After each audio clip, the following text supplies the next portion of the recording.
प्रातः क्लास चल रहा था 20/11/1967 सोमवार का छोटे पेज की पहली लाइन की बात क्लियर हो रही थी 2 दिन से। क्या कि राधा और कृष्ण इनमें क्या खास फर्क बताया।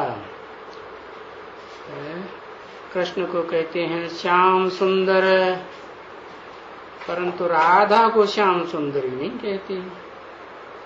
तो फर्क हुआ ना। कृष्ण को झुलाते हैं झूले में, राधा को तो नहीं झुलाते। तो देखो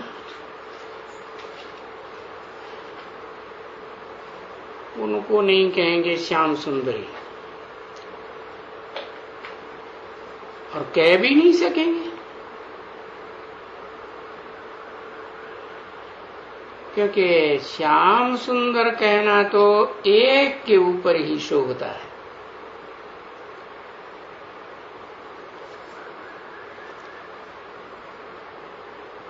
तो ये सभी बातें बैठ करके बच्चों को समझाते रहते हैं कि बच्चे ये सभी अच्छी तरह से समझ जाएं और किसको भी समझाने में समर्थ हो जाएं। तो जो समझते हैं, लिखते हैं, नोट करते हैं, समझाते हैं,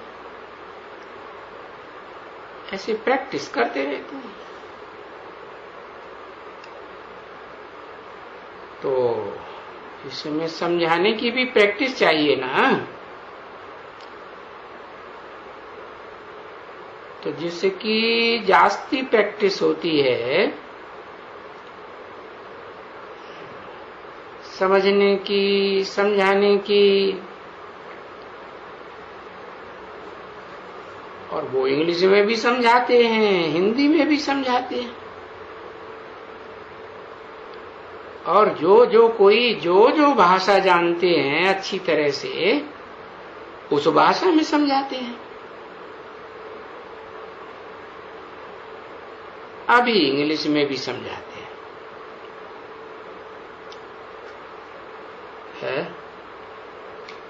ऐसे क्यों कहा कि अभी, पहले क्यों नहीं है? पहले की जो पुरानी दीदी दादियां हैं वो इतनी पढ़ी लिखी नहीं होती थी, और बाद में अभी पढ़ी लिखी कन्याएं आने लगी तो वो अंग्रेजी भी जानती हैं, तो वो इंग्लिश में समझाती। अभी देखो वहां जाओ, कहाँ, कनाडा में, तो कनाडी में भी समझाते हैं। अभी जिस गांव में जाओ लैंग्वेज तो अलग अलग है ना।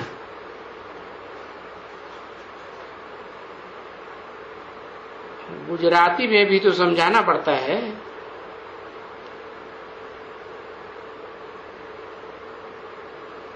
उर्दू में इतना नहीं मुझते,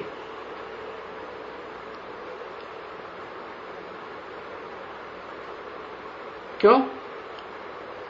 क्योंकि उर्दू वाले हिंदी समझ जाते हैं। यहाँ मुसलमानों का राज्य सैकड़ों साल चला ना भारत में, तो उनकी भाषा भी आ गई। यथा राजा तथा प्रजा, वैसी भाषा भी चलती है। तो जो उर्दू वाले हैं वो हिंदी समझ जाते हैं, इंग्लिश भी समझ जाते हैं।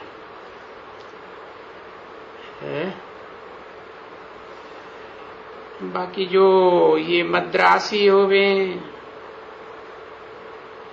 क्योंकि वो वहां माइया वाइया नहीं जानती हैं बिल्कुल ही, और आजकल तो अभी तो कितने साल हो गए, 50-60 साल हो गए, 70 साल हो गए। अभी तो वहां अंग्रेजी खूब चल रही है।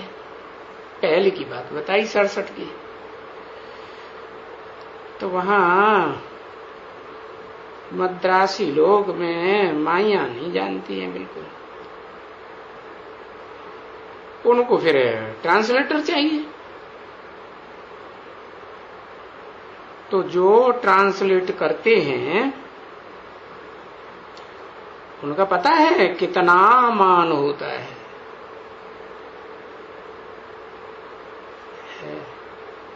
जो 8-10 लैंग्वेज जानते हैं, अरे उनकी तो बहुत कीमत होती है। फर्स्ट क्लास लैंग्वेज टीचर हो गए ना। देखो वो यहां भी होते हैं दिल्ली में, ये काउंसिलों में आकर के बैठते हैं, तो जब काउंसलर्स के भाषण होते हैं तो सभी भाषाओं में वो समझाते रहते हैं। हाँ, उनका ट्रांसलेट करते रहते हैं ना। तो वो भी प्रबंध तो रखा है ना बच्ची। अब उसका पगार भी कितना होगा ट्रांसलेटर का, क्योंकि ऐसे ट्रांसलेटर बहुत भाषाएं जानने वाले बहुत तो मिलेंगे नहीं। अरे बहुत अच्छा पगार उनको मिलता होगा।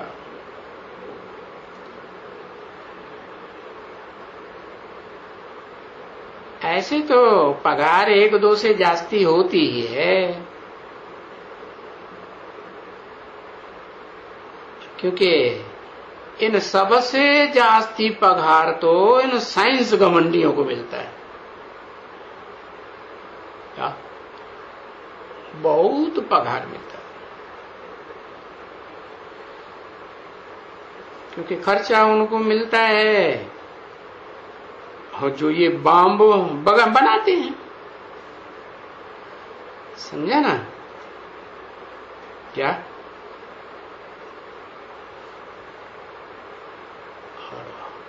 यहां फिर शूटिंग होती है ब्राह्मणों की दुनिया में, बम्स बनाने वालों की शूटिंग होती है ना। है जैसे उन बम्स में ऐसा भरते हैं, जब वो फूटते हैं तो उनकी बदबू सूंघने मात्र से तुरंत खलास हो जाते हैं। ऐसे ये बड़े बड़े बम्स बनाते हैं क्या, और उन बॉम्ब्स में ऐसी ग्लानी भरते हैं कि सूंघा और ये खेल खिला। चाहे कितना भी ज्ञान सुना हो, ज्ञान की खुशबू होती है ना, वो सब बेकार। ज्ञानी का बॉम्ब फटता है, पता है बड़े से बड़ा बॉम्ब कौन सा है? परमात्मा प्रत्यक्षता बम, परमपिता प्रत्यक्षता बम नहीं। पहले तो मुकर्रर रथ है, जिसे गीता में बताया परमात्मा इति उदाहरत है, इसे परमात्मा कहा जाता है, क्योंकि परम पिता तो एक ही आत्मा है जो अक्षर है और सदा अक्षर है, कभी क्षरित होता ही नहीं, क्षीण होता ही नहीं।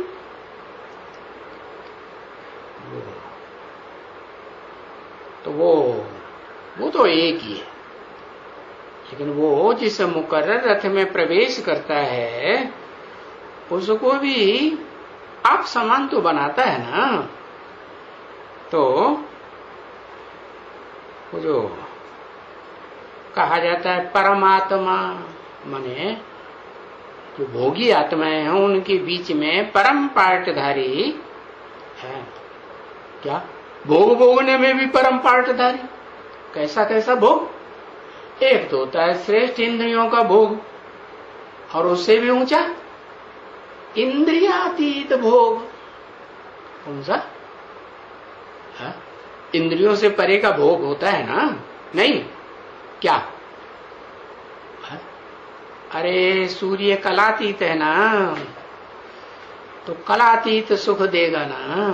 चंद्रमा तो 16 कलाओं में बंधा हुआ होता है, तो जो ज्ञान चंद्र का पार्ट है, कृष्ण चंद्र कहते हैं, तो वो तो लिमिटेड सुख देता ना, 16 कला में बंधा हुआ सुख देता है। और सूर्य तो अखूट ज्ञान की रोशनी का भंडार है, तो अखूट सुख देगा ना। तो वो जड़ सूर्य की बात नहीं है, ये चैतन्य ज्ञान सूर्य परम पिता हेवनली गॉड फादर शिव की बात है, जो सदा शिव है। तो वो इस सृष्टि पर आते हैं, तो वो परमात्मा के रूप में जो पार्ट बजाने वाली आत्मा हीरो पार्टधारी है। इस बात में पहले हीरो बनाता है ऊंच ते ऊंच सुख भोगने में। कौन सा ऊंच ते ऊंच सुख? एक होता है भ्रष्ट इंद्रियों का सुख, कर्मेंद्रियां कहते हैं, उससे ऊंचा होता है ज्ञान इंद्रियों का सुख। उसमें भी तो नंबर वार है ना, है? ज्ञान इंद्रियों में भी सबसे ऊंचा आंखों का दृष्टि का सुख, और उससे भी ऊंचा इंद्रियातीत ज्ञान इंद्रियों से भी ऊंचा है। हाँ, जिसे कहें, हाँ क्या कहें,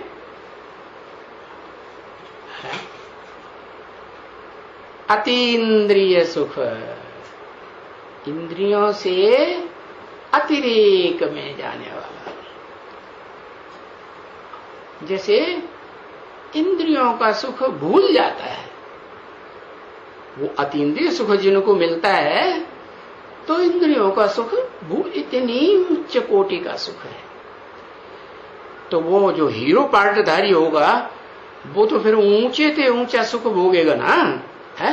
हाँ, तो उसकी तो फिर बहुत महिमा होगी संसार में।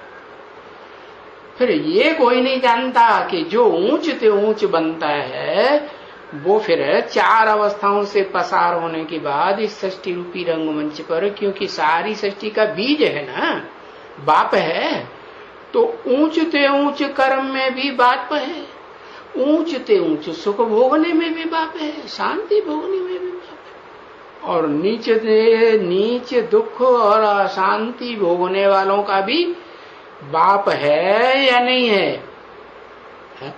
है।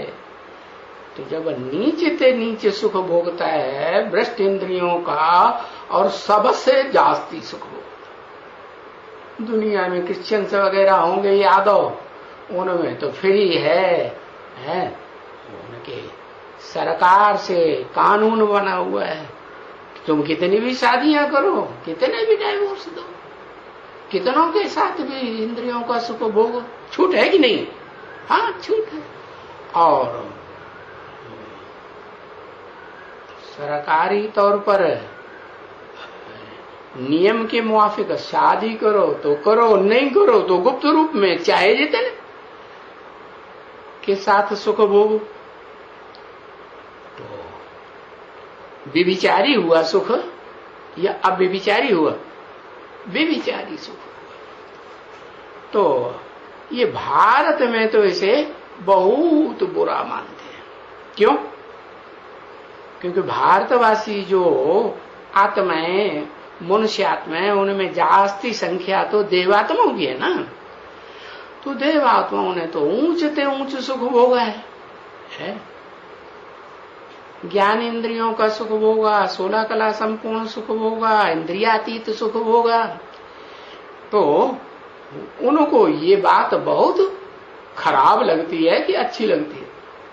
है, बहुत ग्लानि की बात आती है और वो ग्लानि है वो सुन करके एकदम फां हो जाते हैं। कौन? भारतवासी या विदेशी? भारतवासी फां हो जाते हैं। तो ये जो बॉम्ब्स बनाते हैं ग्लानि के, है विचार की ग्लानि सबसे बड़ी ग्लानि हुई ना भारतीयों के हिसाब से, समझा ना? तो ये बॉम्ब्स हैं बेहद के ब्राह्मणों की दुनिया में ग्लानि के बॉम्ब्स। किसकी ग्लानि? ऊंच ते ऊंच पार्टधारी जो विश्व पिता है, सारी दुनिया का जो बीज है, बाप है, उसकी भी ग्लानि। तो जो उनकी भावना बैठी हुई है भगवान के ऊपर, वो भावना टूट जाएगी या रह जाएगी? भावना टूटती है और धड़ाधड़ टूटती है। ग्लानि सूंघी और बस अनिश्चय बुद्धि बने। तो अभी बॉम्ब से जिसको नाम कहते हैं बम्ब है, वो तो किस बात के लिए है? वो हद के बम हद की मौत करते हैं और ये बेहद का बम बेहद की मौत करता है। बेहद की मौत क्या होती है? बेहद की मौत होती है अनिश्चय बुद्धि विनश्यते। जो धारणा बाप सिखाते हैं धर्म की, सबसे पहली धारणा क्या सिखाते हैं?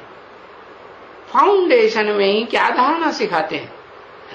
तुम आत्मा हो, ज्योति बिंदु भ्रकुटी की मध्य में रहने वाली, तुम देह नहीं हो। तो बस ये जो अव्वल नंबर ईश्वर की सिखाई हुई धर्म की धारणा है, उस पर भारी आघात होता है।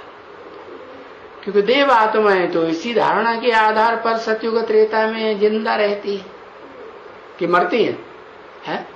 वो तो मरती थोड़े ही है, स्वेच्छा से शरीर रूपी वस्त्र उतारती है। उन्हें कोई मरना महसूस होता है? आज की दुनिया में तो मरने से कितना डरते, सबसे बड़ा भय पैदा होता है मृत्यु का दुख है। तो और भी दुख है, जन्म का दुख होता है, बुढ़ापे का दुख होता है, और भी प्रकार के दुख हैं। लेकिन ये जो बेहद की मौत है ब्राह्मणों की दुनिया में, वो ग्लानि सुन करके धड़ाधड़ मौत होती है। क्या? क्यों? क्योंकि ये तो नई बात है ना। क्या? कि वो शिव कौन है? शिव को तो कहते हैं एवर प्योर है। एवर प्योर माने परम पवित्र है। जब परम पवित्र है तो अपवित्र काम करेगा? ये विविचार में जाना, भ्रष्ट इंद्रियों से विविचार करना, ये तो बहुत ही अपवित्र काम हो गया। देवताएं तो देवात्माएं तो एक के साथ सुख भोगते हैं कि अनेकों के साथ सुख भोगते हैं? एक के साथ सुख भोगते हैं। वो तो कितने पवित्र होते हैं। और उन देवताओं को बनाने वाला कितना पवित्र होना चाहिए? नहीं, बहुत पवित्र। तो जब ये बात बुद्धि में बैठती है कि जो हमने समझा था कि ये तो पवित्र देवताओं को भी बनाने वाला पवित्रतम है, एवर प्योर शिव बाबा है, साकारी सो निराकारी है, निराकारी सो साकारी है।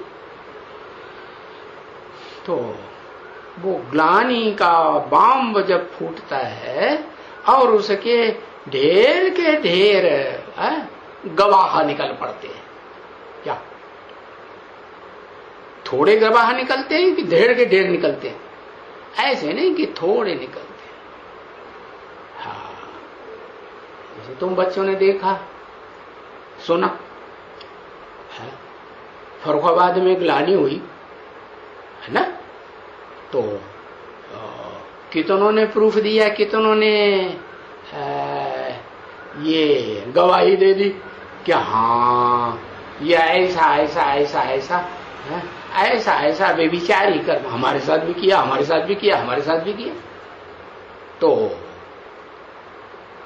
ढेर सारी टूट पड़े ना, ये सुन के टूट पड़े ना। हाँ, यहां तक कि जो अपने को तन मन धन से सरेंडर हुए थे वो भी आधे अपने अपने घर भाग गए, भागेगे नहीं। हाँ, तो ये बेहद की ग्लानि का बम फूटता है। उस समय तो सन 98 की बात है, वो तो अर्ध विनाश हुआ। और अभी तो कौन सी शूटिंग होनी है, रिहर्सल होनी है कि नहीं? जैसे यज्ञ के आदि में रिहर्सल हुई थी कि नहीं? 10 साल की पहले ओम मंडली में हुई ना, तो ओम मंडली में 10 साल में से 5-6 साल पूरे हुए और वो ग्लानि का बम फूटा सिंध हैदराबाद में, और सारे ही क्या हुआ, सारे ही टूट गए कि नहीं? ओम मंडली में क्या हुआ, टूट गई है, माला मोती बिखर गए, 2 दिन रहकर साथ न जाने किधर गए। तो जो आदमी हुआ सो फिर 100 साल जो पुरुषोत्तम संगम युग का बताया है, ऊंचे ऊंचे धर्म पिता जो सद्धर्म की स्थापना करता है, 100 साल ही तो बताए ना उसके भी, जैसे और धर्म पिताओं के 100 साल। तो उन 100 सालों में आदि के 10 साल में जो हुआ वो अंत में भी होगा या नहीं होगा? है? नहीं होगा? हाँ होगा। आदि सो, अरे बोलते क्यों नहीं? आदि सो अंत। तो वो अंत जो है वो वेद में, ब्राह्मणों की दुनिया में 2 प्रकार की आत्मा है। एक है सूर्य से जन्म लेने वाली सूर्यवंशी, और दूसरी है ज्ञान चंद्रमा जो कृष्ण वाली आत्मा है, दादा लेखराज ब्रह्मा का पार्ट बजाती है, उससे जन्म लेने वाली सारी दुनिया। नीची कुरी के ब्राह्मण है ना, तो इसमें चंद्रमा में कम रोशनी है, कम ज्ञान है, तो ज्ञान कम उठाने वाली आत्मा है।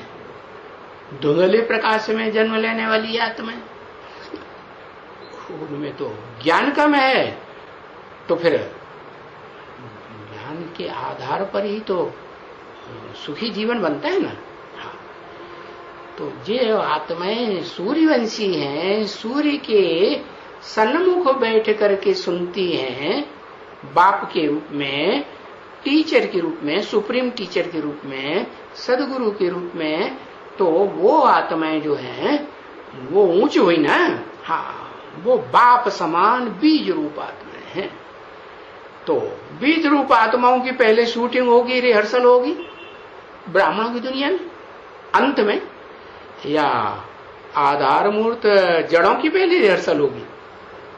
हाँ, किसकी होगी? बीज रूप आत्माओं की होगी।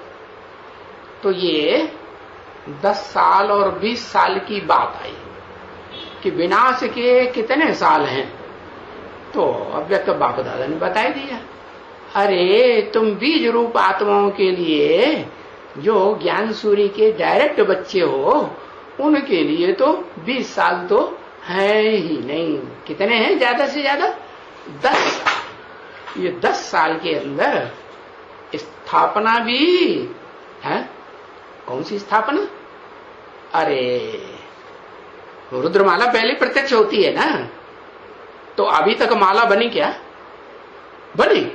अभी तक तो नहीं बनी। कितने साल हो गए? 80 साल बीत गए। यज्ञ के आदि में ओम मंडली में माला बनाते थे और बार बार टूट जाती थी। बीच में भी ब्रह्मा बाबा ने माला बनाना शुरू किया है, और संदेशी ने आके बताया ब्रह्मा बाबा माला बनाते थे और बाप बैठ के मुस्कुराते थे। ऐसे बोला। क्यों मुस्कुराते थे? मुस्कुराते इसलिए थे कि ये जो ज्ञान चंद्रमा का पार्ट बजाने वाला जो ब्रह्मा है ना, 4 मुखों का संगठन बनाने वाला है, चतुर्मुखी ब्रह्मा है ना, तो इसमें ज्ञान तो चंद्रमा जैसा थोड़ा है, लिमिटेड, 16 कला संपूर्ण। जब ज्ञान ही थोड़ा है तो ये कैसे बनाएगा संगठन? है? संगठन बनेगा है? संगठन बनेगा भी तो भी क्या होगा? तो भी बिगड़ जाएगा। तो बताया कि बाप मुस्कुराने लगे। अब अंत में क्या करेंगे? जैसे आदि में ओम मंडली में बाप जब पढ़ाई पढ़ा रहे थे हैं, तो उस समय जो गीता ज्ञान सुनाते थे तो वो ही संस्कृत की गीता के अर्थ बैठ करके बताते थे। तो अब अंत में फिर गीता प्रत्यक्ष होगी कि नहीं? अरे भारतवासियों का मुख्य धर्म ग्रंथ कौन सा है? गीता। लेकिन वो बेचारे भूल गए हैं, आज की प्रजातंत्र गवर्नमेंट में ये भी भूल गए कि हमारा मुख्य धर्म ग्रंथ कौन है।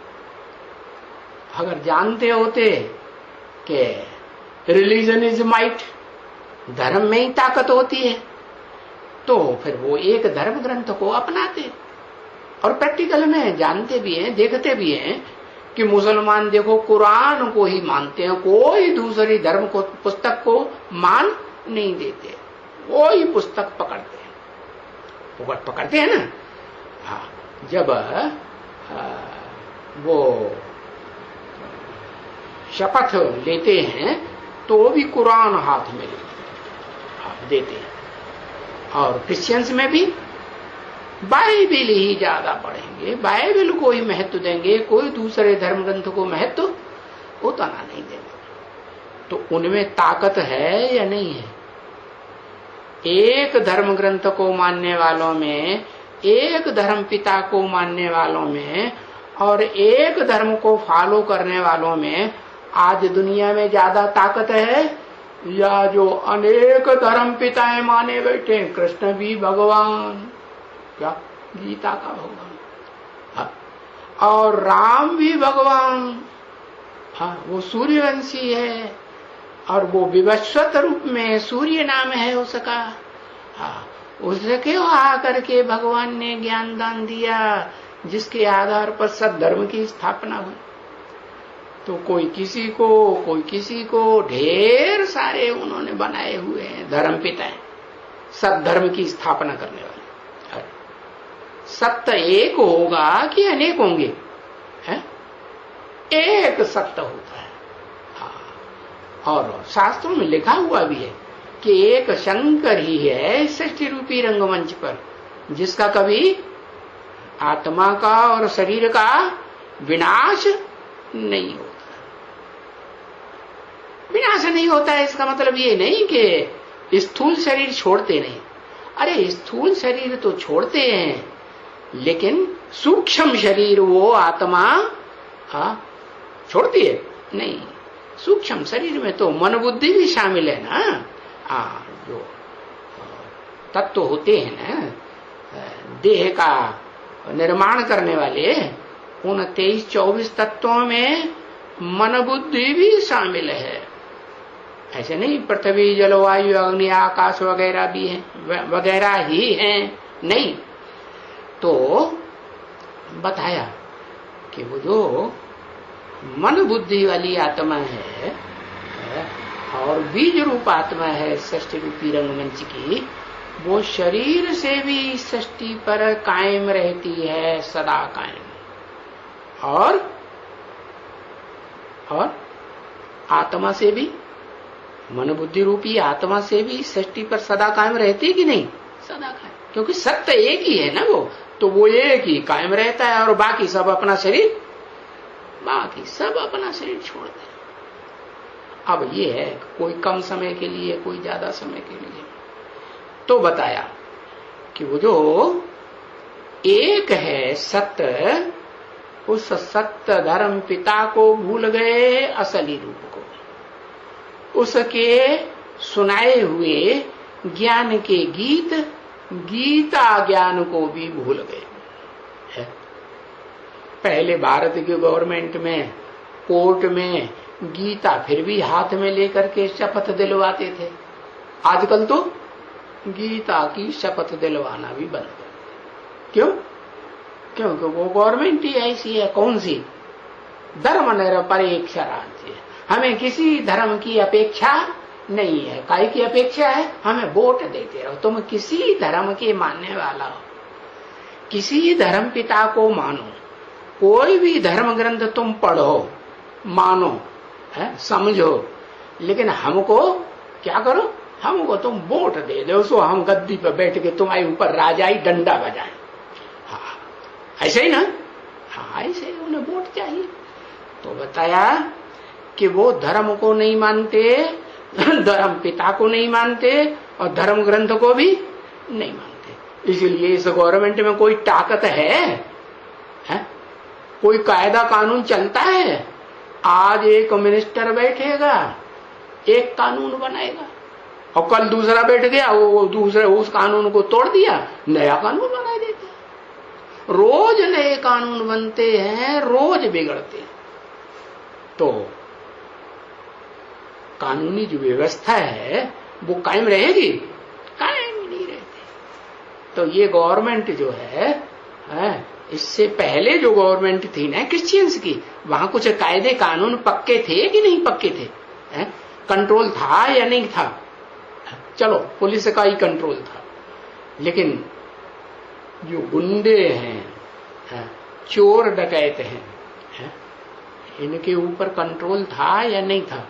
और आजकल दुनिया में, आज की दुनिया में तो इस गवर्नमेंट में, गवर्नमेंट के अंदर ही जो कुर्सी में बैठे हुए हैं वो ही चोरी चकारी रिश्वत की कितनी करते रहते हैं। बैंक में काम कर रहे हैं और बैंक में ही ऐसा धंधा करते हैं कि आधा हमें दे देना तुम, आधा हम तुम्हें दे देंगे, और ये सारा पैसा बैंक का निकाल ले जाओ। बताओ, हैं कि नहीं? गवर्नमेंट के अंदर कुर्सियों पर बैठे हुए तबके ही ऐसा कर रहे हैं। तो देखो, वो धर्म कर्म को न मानने के कारण ऐसा हो रहा है। एक धर्म को नहीं मानते, एक धर्म ग्रंथ को नहीं मानते और एक धर्म पिता को नहीं मानते। इसलिए उनमें जो राज्य चलाने की कोई ताकत नहीं रहेगी। जैसे वो शासन तो है ही नहीं शासकों का, है किसकी गवर्नमेंट कहेंगे? है किसकी कहेंगे? हिजड़ों की गवर्नमेंट कहेंगे। ओ, गवर्नमेंट का कोई कायदा कानून चलता ही नहीं। गुंडों के ऊपर तो बिल्कुल नहीं चलता क्या? हाँ। तो आजकल तो दुनिया में लोग कहने लगे गुंड बड़े भगवान थे। आज की दुनिया में गुंडे जो हैं, गुंडाशाही भगवान को भी नाकों चने चबाती है। हाँ, चबाती है कि नहीं? हाँ। तो बताया, और शास्त्रों में भी लिखा हुआ है, चाहे वो भगवान शंकर के रूप में हो, चाहे वो भगवान राम के रूप में हो, चाहे वो भगवान कृष्ण के रूप में हो, ऐसे दुनिया में आता है, पतित दुनिया में, पतित गवर्नमेंट के बीच में रावण राज्य में आता है, जहां कृष्ण भगवान को गावड़े गावड़े में छुप करके काम करना पड़ता है। करना पड़ता कि नहीं? हाँ, ऐसे शास्त्रों में लिखा। ऐसे ही शंकर भगवान को क्या कहते हैं? अरे आज की गवर्नमेंट के शासन में वो भी भगवान गाए हुए हैं, शंकर भगवान। जो भस्मासुर है ना, है जो अपना बुद्ध रूपी हाथ अपने ही ऊपर रखने में भस्म हो जाए, ऐसी ताकत वाले हैं। तो वो भगवान के ऊपर पहले हाथ रखना चाहते हैं, पहले हम तेरे को भस्म करें। तो वो भगवान भागे भागे फिरते हैं, और पीछे पीछे भस्मासुर भागे भागे। तो देखो भगवान की भी बुरी हालत हो गई नहीं इस गवर्नमेंट में। कोई कायदा कानून चलता है? किसको रिपोर्ट करें, किसको बताएं कि अरे इसको हमने ही वरदान दिया, हमसे ही इसने दात मांगी और हमारे ऊपर ये अत्याचार करने के लिए तैयार हुआ पड़ा है? कोई सुनने वाला नहीं। अच्छा, वो तो कृष्ण भगवान और शंकर भगवान की बात। अब राम भगवान की बात लो। राम भगवान भी ऐसे रावण राज्य की दुनिया में आते हैं जहां कोई कायदा कानून नहीं चलता। उनको विचारों को जंगलों में छुप छुप के रहना पड़ता है। क्या जंगल में रह करके लड़ाई लड़ेगी? नहीं। हाँ, लड़ी। किसकी सेना ली? अरे उनको आदमी भी नहीं मिले, मनुष्य मिले ही नहीं जो स्थिर बुद्धि होकर के मनन चिंतन मंथन कर सके। बंदर जैसी बुद्धि, अभी अभी यहां बुद्धि अभी भाग गई। कैसी बुद्धि? चंचल बुद्धि। कैसी? बंदरों जैसी। तो दिखाते हैं उन्होंने कौन सी सेना ली? बंदरों की सेना ली। हाँ, और बंदर कहाँ रहते हैं? गांवों में ज्यादा रहते हैं कि जंगलों में ज्यादा रहते हैं? जंगलों में बंदर बहुत मिलते हैं। कांटों के जंगल में तो क्या ये दुनिया क्या है? कांटों के जंगल है ना। तो कांटों के जंगल में वो राम भगवान ने बंदरों की सेना ली। कोई मनन चिंतन मंथन करने वाले मनुष्यों ने उनका साथ दिया ही नहीं। तो देखो भगवान की भी इस गवर्नमेंट में कैसी दुर्गति होती है। हाँ, क्यों दुर्गति होती है? क्योंकि भगवान इस सृष्टि पर आकर के जो ऊंचते ऊंच पार्ट बजाते हैं उस पार्ट को ये दुनिया नहीं पहचानती। हाँ? अरे दुनिया तो दुनिया, जो सन्मुख बैठने वाले बंदर हैं वो भी नहीं पहचानते। हाँ? और न पहचानने के कारण है और विरोधियों के प्रभाव में आ जाते हैं। तो जो विरोधी रावण संप्रदाय के दूसरे धर्म के विदेशी धर्म वाले और विधर्मी, चाहे भारतीय धर्म वाले हों चाहे विदेशी धर्म वाले हों, उनके प्रभाव में आ जाते हैं। और प्रभाव में आकर के बस उन्होंने जैसा सुनाया, अरे वो तुम्हारा भगवान ऐसे करता है। जैसे क्रिश्चियंस होते हैं ना, राम भगवान की, कृष्ण भगवान की, शंकर भगवान की ग्लानि सुना सुना करके कन्वर्सन करते हैं कि नहीं? हाँ, कितने भारतवासियों को कन्वर्ट कर दिया। तो ऐसे ही ये ब्राह्मणों की दुनिया में ये रिहर्सल होती है। पहले परमात्मा प्रत्यक्षता बंद की। कैसी प्रत्यक्षता? दुनिया जो है आज की ऐसी बन गई कि ग्लानि की बातें बड़ी चाव से सुनती है। क्या किसी के गुण बखान किए जाए मनुष्यों के तो उन बातों को ज्यादा सुनेगी। हाँ, ग्लानि की बातें बड़े प्यार से सुनते हैं। हाँ, और कहीं बताया जाए कि भाई ब्राह्मण ये लोग कहते हैं ब्रह्मा की शैतान अपन को कि हमको तो भगवान मिला है। और फिर जब उनकी समझ में आता है, अरे भगवान भी ऐसे काम करता है? इतना भी विचारी बनता है? अरे हमने तो सही सुना था, सुन सुन करके तो हम कन्वर्ट हुए क्रिश्चियन धर्म में, मुसलमान धर्म में, कि तुम्हारा जो कृष्ण भगवान है वो 16,000 रानियां रखता है। अरे सारा सुख खुद ही भोगेगा तो पब्लिक बिचारी क्या करेगी? यथा राजा तथा प्रजा। और राजा के पास तो ताकत है, लेकिन प्रजा के पास तो उतनी ताकत नहीं है। तो क्या करेगी? चोरी चकारी करेगी या नहीं करेगी? हाँ, चोरी से भी विचार करेगी। तो दुनिया में तो एकदम सत्यानाशी छा जाएगी। अब इनका जो भगवान है उस भगवान के बारे में वो असलियत जानते नहीं है। एक तरफ मंदिर बना बना करके शिव के, वहां मंदिर में पूजा भी करते हैं। किस बात की पूजा? कौन से कर्म की पूजा करते हैं? वो मंदिर में जो शिवलिंग रखा हुआ है वो कौन सा कर्म कर रहा है और किसके साथ कर रहा है? कर रहा है कि नहीं? हाँ, क्या कर्म दिखाया कि वो भगवान शिवलिंग के रूप में है, उसके लिंग की ही पूजा होती है, कान की पूजा नहीं होती। नाक नहीं रखी हुई है, ना आंख रखी हुई है, न टांग रखी हुई है, काहे की पूजा होती है? लिंग रखा हुआ है, वो लिंग है।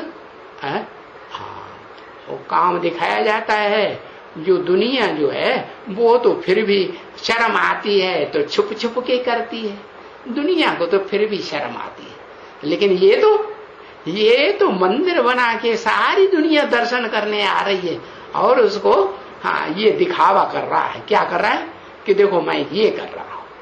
अरे और उसमें भी उस आरगे में कोई एक नहीं पड़ा हुआ है क्या कि कोई एक पार्वती की बात हो है? अरे हम बच्चों को तो बता ही दिया भगवान ने, क्या तुम सब पार्वतियां, तुम सब सीताएं हो, है? क्या हो तुम सब द्रौपदियां हो। कलयुग में है, सतयुग में त्रोई द्रौपदियों को कोई नंगन करता है, कहां नंगन होती है? इसे कलयुग की बात है। तो कलयुग में द्रौपदियां नगन होती हैं, सीताओं को रावण चुराए ले जाता है, और जो क्या बताया ये पार्वती, हाँ, तुम सब पार्वतियां हो, माने पार लगाने वाली हो। क्या किसको पार लगाने वाली? कोई न कोई को तो पार लगाने वाली सब हो। क्या तुम सब कौन? अरे बीज रूप आत्माओं में से बोला होगा या सभी के लिए बोला होगा? बीज रूप आत्माओं के लिए बोला कि तुम सब पार, तुम बीजों में सारी दुनिया समाई हुई है, नहीं समाई? जब एक बीज में सारे सस्य वृक्ष के 500-700 करोड़ पत्ते समाये हुए हो सकते हैं, तो दूसरे बीजों में थोड़े नंबरवार नहीं समाये हुए हो सकते हैं? हाँ, हो सकते हैं। तो बताया ये तुम पार्वतियां पार लगाने वाली, तुम्हारे अंदर में जितने भी आत्माएं हैं कंट्रोलिंग पावर में जन्म जन्मांतर संसर्ग संपर्क में आती हैं, उनकी पार लगाने वाली तुम पार्वतियां। नंबरवार हो कि अव्वल नंबर हो सब? हाँ, अव्वल नंबर को पार लगाती है। जो सारी मनुष्य सृष्टि का बीज है, बाप है, उसको पार लगाने के निमित्त बनती है। तो जैसे कि 500-700 करोड़ की अम्मा बन गई कि नहीं? हाँ, बीज को पार लगाया, सारी मनुष्य सृष्टि के बीज को, तो जैसे कि पूरे झाड़ को पार लगाया, बाकी सब नंबरवार। तो बताया कि वो जो पार्वती के साथ ऐसा कर्म मंदिर में बैठ करके कर रहा, पार्वती को अम्मा के रूप में जो भगत लोग हैं वो मानते हैं, और शंकर जी को बाप के रूप में, जैसे आज की दुनिया में होता है ना। क्या आज की दुनिया कलयुगी दुनिया है कि सतयुगी त्रेतायुगी द्वापर युगी दुनिया कुछ सुधरी हुई है?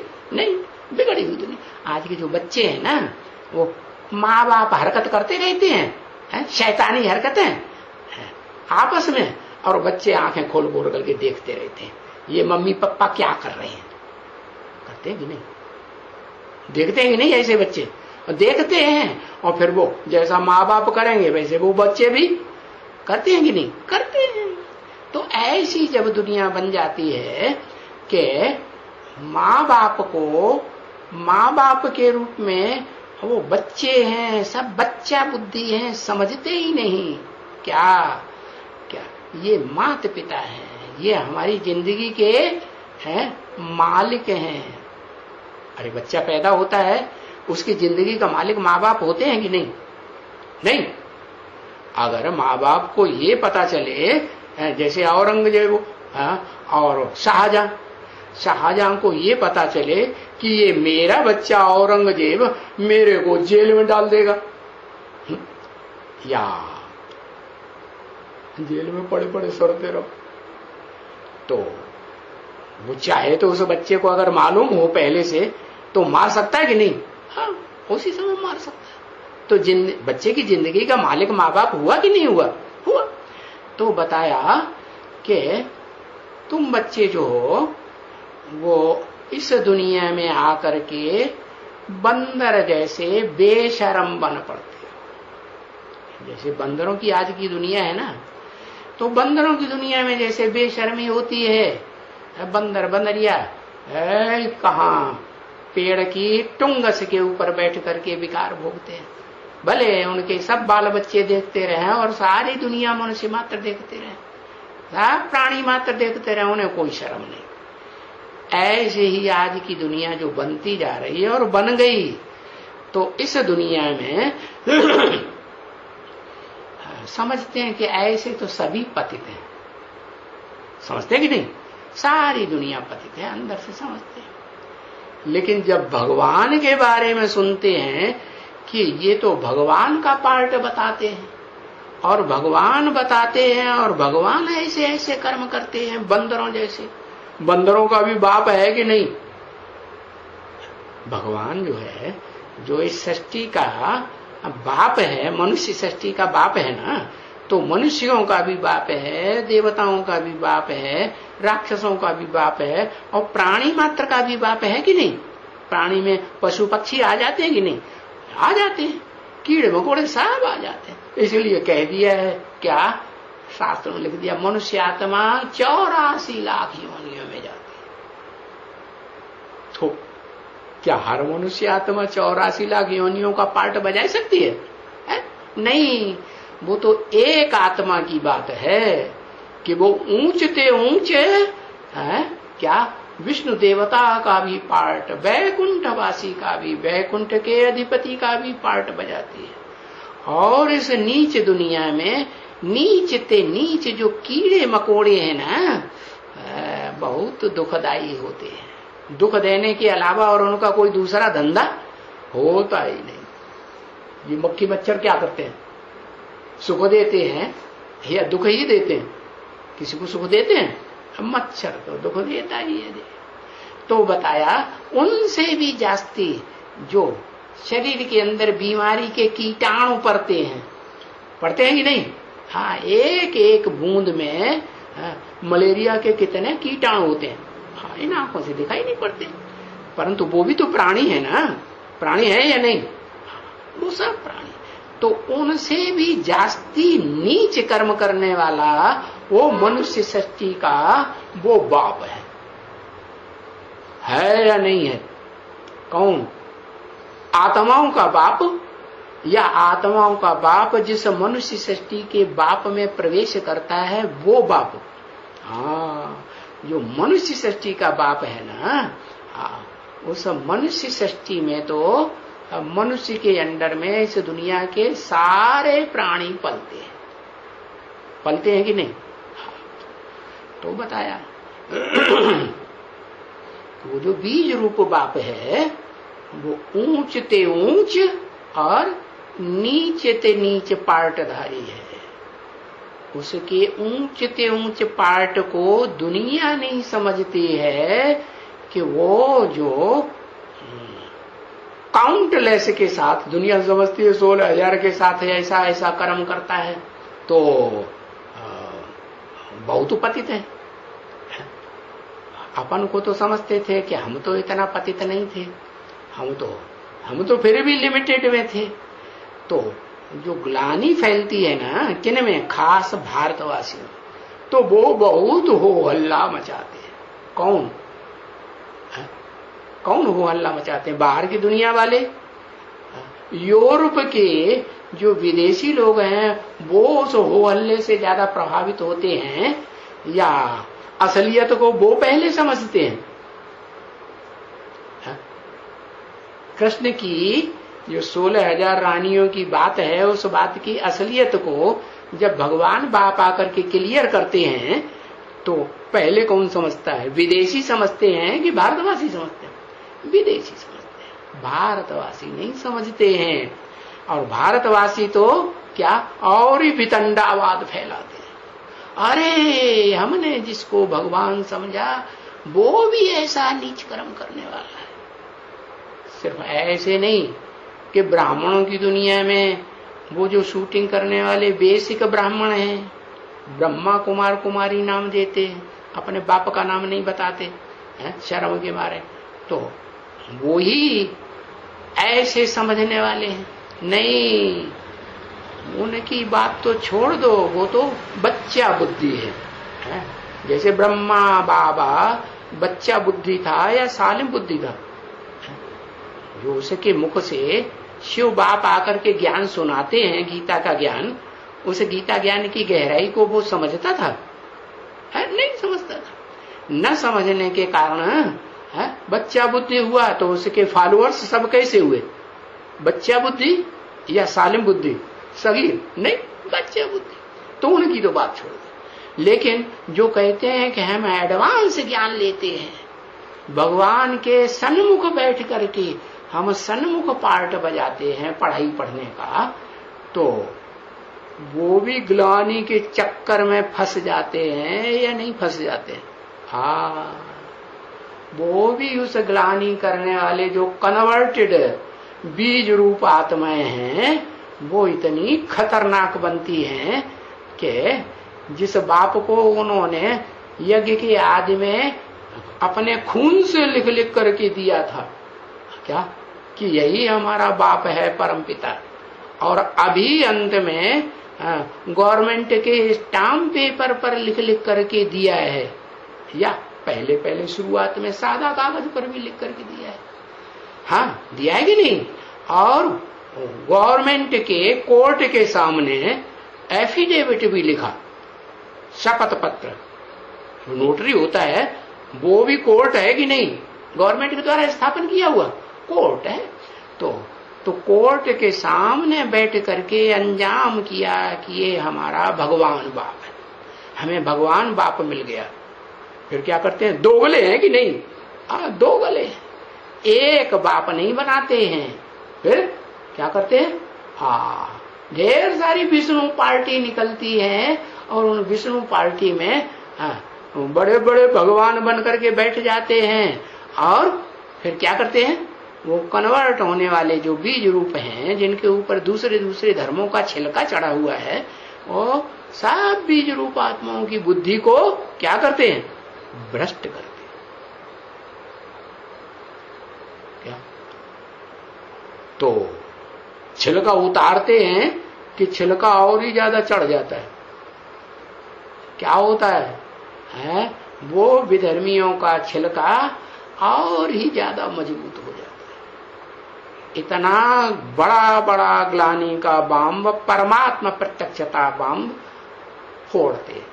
अभी बताया ना, आज की दुनिया ऐसी बन गई है, किसी के गुण कम देखेगी और कोई के अवगुण जास्ती। जैसे कोई सफेद कपड़े वाला ब्राह्मण हो ना, है ब्राह्मण है, लेकिन उसमें एक काला दाग सामने दिखाई पड़ता है, तो सबकी नजर जो है उस काले दाग पर जाती है कि सारा कपड़ा सफेद पहना हुआ उसके ऊपर जाएगी, दाग। तो ऐसे ही है, ये सारी दुनिया की बात छोड़ो, है इस दुनिया की जो आधार मूर्त जड़ रूप आत्माएं, ब्राह्मण आत्माएं हैं, उनकी बात छोड़ो। जो दूसरे दूसरे धर्मों की आधार मूर्त खड़ी हुई है, उनकी बात छोड़ दो। और जो ऐसी आधार मूर्त आत्माएं हैं जो सड़ गई हैं, जड़ें हैं, वो जड़ें ऊपर से, वो जड़ें ऊपर से दिखाई भी नहीं पड़ती हैं, हाँ उनकी गहराई में जाओ तो वो देखने में आएंगे। तो वो जड़ें जो भी हैं वो सब विधर्मियों से प्रभावित हो जाती हैं या नहीं हो जाती? प्रभावित होती। तो ब्राह्मणों की दुनिया में भी प्रभावित होती हैं, जो कम कला के ब्राह्मण हैं, और जो अपन को सूर्यवंशी बीज रूप आत्माएं कहते हैं, वो भी इतने प्रभावित होते हैं कि एक के बाद एक सब टूटने लग पड़ते। तो आधा विनाश तो होता है सृष्टि के आधे टाइम पर, जब स्वर्ग की दुनिया पूरी होती है तो विनाश होता है। तो शूटिंग होती है कि नहीं? हाँ, तो ऐसी शूटिंग तो 98 में हो चुकी बीज रूप आत्माओं में। अब कौन सी शूटिंग होनी है? अर्ध विनाश होगा या संपूर्ण विनाश? हाँ, संपूर्ण विनाश। और ये गवर्नमेंट कैसी है?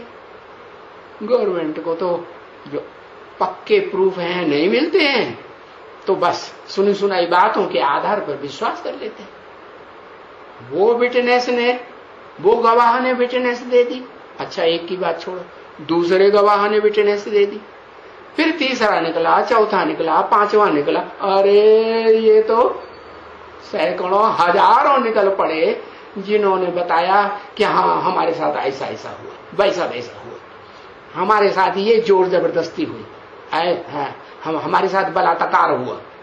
तो बस गवर्नमेंट तो कानून के हिसाब से चलेगी ना, गवर्नमेंट तो कानून पकड़ लेती है।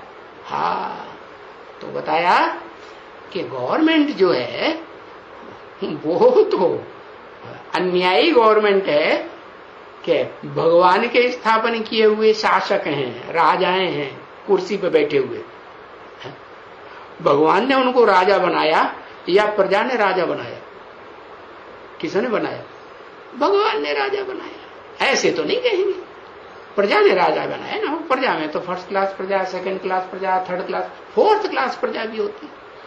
तो जो नीची क्लास की प्रजा होगी वो तो नीचाई कर्म करेगी ना, अच्छे लोगों को चुनेगी या बुरे लोगों को चुन करके बैठाएगी है।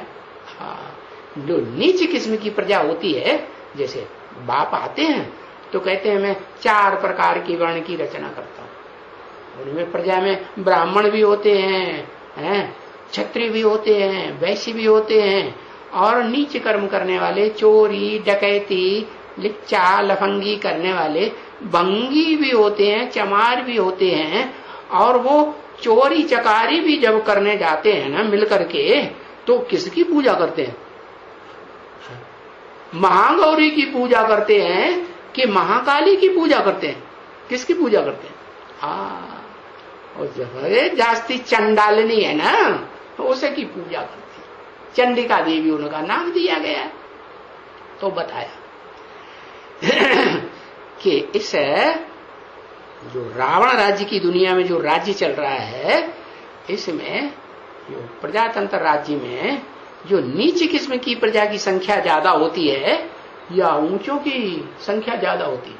अरे तुलसीदास ने तो 300-400 वर्ष पहले ही लिख दिया, भय वर्ण संकर सबे, भले ऊपर से कोई चुट्ट रखते हो और ये जनेऊ रखते हो लंबा चौड़ा, दिखाने के लिए है, लेकिन अंदर से वो भी समझते हैं कि हम बड़े बेविचारी हैं, हम बड़े शराबी कबाबी और जाने क्या क्या लुच्चे लफंगे के कर्म करने वाले हैं।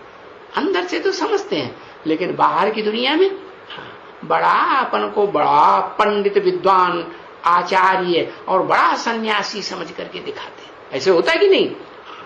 बाप ने तो आकर के तुम बच्चों को बता दिया क्या इस दुनिया में सब भ्रष्टाचारी, ब्राह्मण भी भ्रष्टाचारी, सन्यासी भी भ्रष्टाचारी, इसमें एक भी श्रेष्ठाचारी नहीं।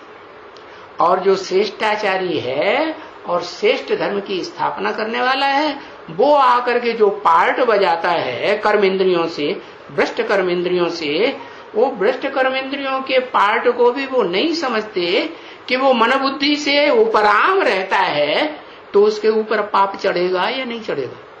पाप ही नहीं चढ़ेगा। इस बात की गहराई कोई नहीं समझते।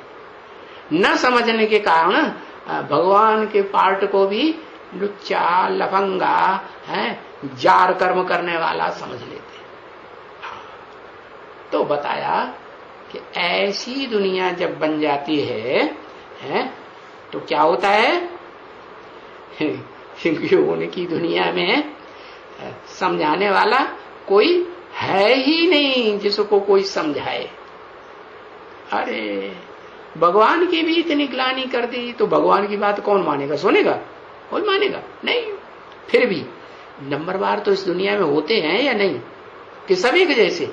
हाँ, तो 1-2 आत्माएं इस सृष्टि रूपी रंगमंच पर ऐसी भी हैं, बीज रूप आत्माओं में भी, और उन जड़ के रूप में पार्ट बजाने वाली आधार मूर्त आत्माओं में भी 2 आत्माएं विशेष ऐसी हैं कि जो जन्म जन्मांतर बुद्धि योग एक से लगाने वाली है या अनेक से लगाने वाली है, ऐसा भी पार्टधारी है। तो बुद्धि योग के आधार पर रुद्रमाला में उसको कहा जाता है काशी नगरी। क्या काशी माने तेज। कौन सा तेज? देह का तेज, देह की कर्मेंद्रियों का तेज, के मन बुद्धि का तेज, मन बुद्धि की एकाग्रता का तेज। और ऐसी भी हैं जो विजयमाला कही जाती है, जो विकारों पर विजय प्राप्त करना प्रैक्टिकल में सिखाई देती है संगी साथियों को। तो बताया उनमें जो फर्स्ट क्लास है वो कौन सी? तुम्हें तो अच्छा मालूम होगा। हाँ, वो देह से भी पवित्र तो मन बुद्धि रूपी आत्मा से भी पवित्र रहने का प्रैक्टिकल पार्ट बजाने वाला। तो भगवान जिसको सारी दुनिया ने नीचे गिरा दिया है, नाक नीची कर दी, नीची कर दी ना, हाँ, नाक रगड़ा दी दुनिया में आकर, दुनिया भ्रष्टाचारी दुनिया में, तो वो निकलती है। और वो निकलती है तो वो फिर नाम बाला करती है। ऐसी ज्ञान गंगाएं फिर नंबरवार ढेर निकलती है। कहां? नॉर्थ इंडिया में निकलती है, यूपी साइड में, या दक्षिण भारत में? नॉर्थ इंडिया में। तो नॉर्थ इंडिया में यादगार में वो ज्ञान गंगा प्रसिद्ध है। क्या? कैसी गंगा? ऐसी गंगा जिसकी देह रूपी मिट्टी को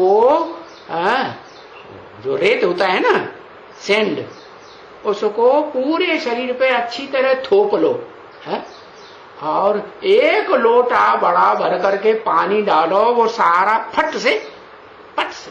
ऐसी ज्ञान गंगा जिनकी ज्ञान की रोशनी इतनी तीखी होती है कि जो मैल माटी है वो टिक ही नहीं सकता। ओम शांति।